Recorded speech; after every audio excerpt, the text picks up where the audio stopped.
New built tools with ordinary people in mind make it possible to design whatever parts or prototypes you can imagine, and they bring them to life with the power of 3D printing. One of the major tools that students learn in engineering technology is this software program called AutoCAD Inventor. And it lets us design and create parts in 3 dimensions, really anything you want.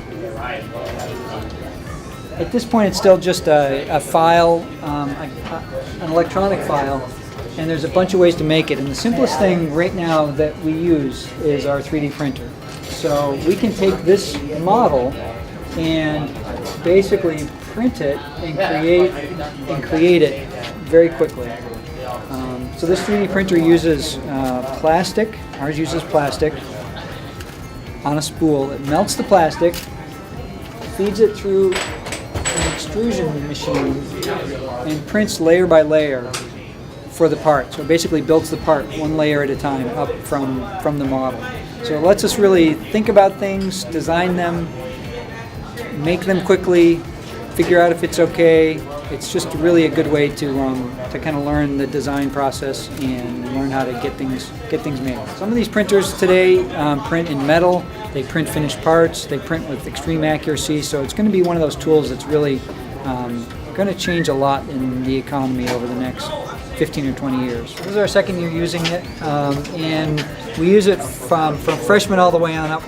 And it's a really nice way to get things wrong without it having to be a big problem. So we can design something, figure out if it works. If it doesn't, the plastic is very inexpensive, and we can kind of do iterations much more quickly. So it's just a nice aid to learn about doing designs well. So one of the things we actually do, even with freshmen in their first few weeks here during exploratory weeks, is get them learning this inventor tool so they can make some very simple things, turn them into something in their hands, and try it out. Even without a whole lot of skills, they can start using the software. The software is pretty complicated. The cost of a license is about $7,000. It's used in industry all over the place today. So it's really one of those tools that any engineer or technical person would definitely benefit from knowing.